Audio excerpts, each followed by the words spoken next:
মন্ত্রী মহোদয়, আমি এখন বরিশাল ৩ আসন হতে নির্বাচিত মাননীয় সদস্য জনাব জয়নুল আবেদিনকে তার জরুরি গুরুত্ব সম্পন্ন বিষয়ে মনোযোগ আকর্ষণের নোটিশ পরে শোনানোর জন্য আহ্বান জানাচ্ছি। মাননীয় স্পিকার, আপনাকে ধন্যবাদ। আমি অত্যন্ত ক্ষোভ এবং দুঃখের সাথে ব্যথা বেদনা নিয়ে ৭১ ধারা অনুযায়ী আমার নির্বাচনী এলাকা বরিশাল ৩ বাবুগঞ্জের একটি জনগুরুত্বপূর্ণ দুর্ভোগ বিষয়ে মাননীয় স্থানীয় সরকার, পল্লী উন্নয়ন ও সমবায় মন্ত্রী দৃষ্টি আকর্ষণ করছি। মাননীয় স্পিকার, আমার অঞ্চলটি বাংলাদেশের মধ্যে সবচাইতে দুর্ভোগ এলাকার অঞ্চল। এইখানে দীর্ঘ ১৭ বছর কোনো রাস্তাঘাট হয়নি, একটা ইটের ছোঁয়াও পড়েনি।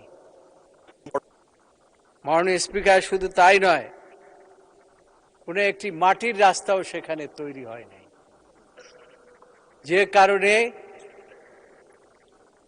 কৃষি পণ্য পরিবহন এবং রোগী পরিবহন, এমনকি ঠেলাগাড়ি পর্যন্ত কোনো রাস্তা দিয়ে চলে না। আমার জানা নাই যে এখনো কোনো অঞ্চলে বাসের সাক্ষ্য আছে কিনা। মাননীয় স্পিকার, আমি গিয়েছিলাম জুলাই সনদের শহীদ হওয়া আমাদের এক আমিনুর রহমানের বাড়িতে। সেই বাড়িতে ঢোকার সময় আমাকে বাসের সাক্ষ্য দিয়ে কোনোভাবে যেতে হয়েছে।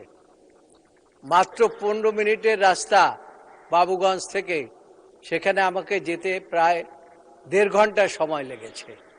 এ হয়েছে রাস্তার অবস্থা। মাননীয় স্পিকার, এখানে শুধু এই অবস্থাই না, এমন অবস্থার সৃষ্টি করে রেখেছে যে খাদা খন্দ কোনো কিছুর উপরেই কোনো ইট বা মাটি ফেলানো হয় নাই। এই অঞ্চলের মানুষ গত নির্বাচনের পূর্বে মানুষকে আমি ওয়াদা করেছিলাম, যদি ধানের শীষে আপনারা ভোট দেন, আমাদের নেতা জনাব তারেক রহমান বাংলাদেশের প্রধানমন্ত্রী হবেন, এবং তিনি প্রধানমন্ত্রী হলে ইনশাআল্লাহ এই অঞ্চলের এই যে জনদুর্ভোগ, এই দুর্ভোগ থেকে মানুষ রেহাই পাবে। মাননীয় স্পিকার, আর একটা কথা না বললেই নয়। বাবুগঞ্জ থেকে তার দেহেরগতি ইউনিয়নে যেতে ৪ ঘন্টা সময় লাগে। আরেকটি জায়গা আছে বীরশ্রেষ্ঠ জাহাঙ্গীরনগর ইউনিয়ন, সেইখানে যেতে আরো সময় বেশি লাগে। এই দুইটি জায়গায় যদি দুটি অন্তত ছোট ছোট ব্রিজ করা যায়, তাহলে পরে ১৫ মিনিটে এই দুইটি অঞ্চলে যাওয়া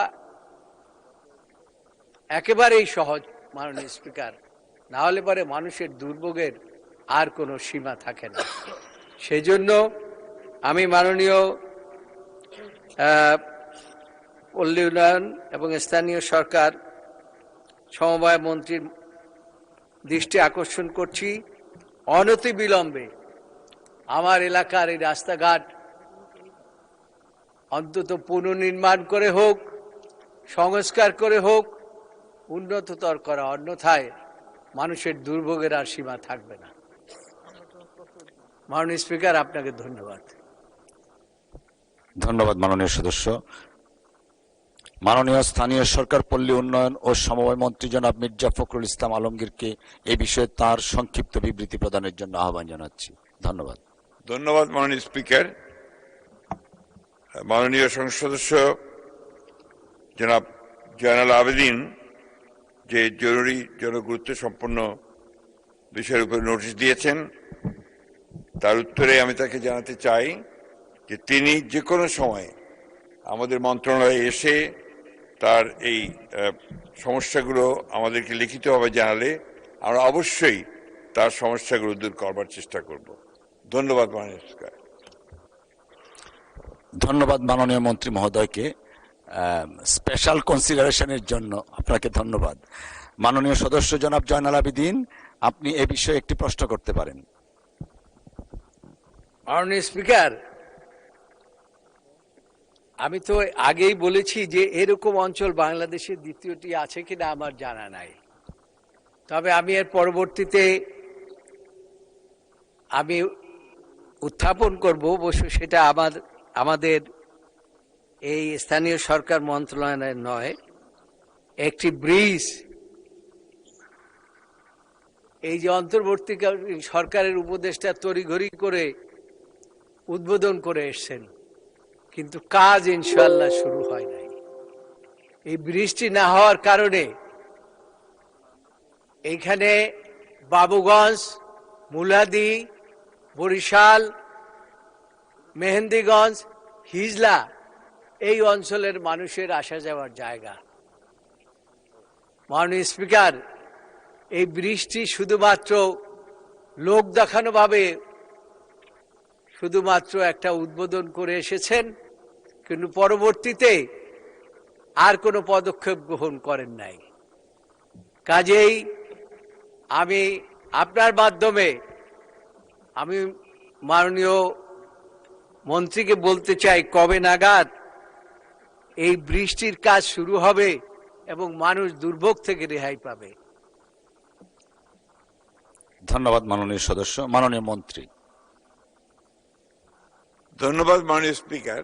আমি তো আমার আগের ওনার প্রশ্নের আগের যে বিষয়টা ছিল সেটাতে বলেছি, উনি যদি দয়া করে আমাদের মন্ত্রণালয়ে এসে এই বিষয়গুলো নিয়ে আলোচনা করেন, তাহলে আমরা যথাশীঘ্র সম্ভব তার এই সমস্যার সমাধান করব। ধন্যবাদ মাননীয় স্পিকার। ধন্যবাদ মাননীয় মন্ত্রী। আমি এখন রংপুর 4 আসন থেকে নির্বাচিত